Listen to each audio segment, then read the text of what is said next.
అదేంటో గాని ఉన్న పాటుగా అమ్మాయి ముక్కు మీద నేరుగా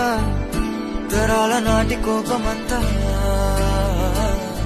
ఎరుపేగా నాకంటూ ఒక్కరైనా లేరుగా నన్నంటుకున్న తారవేనువా నాకున్న చిన్ని లోకమంతని పిలుపేగా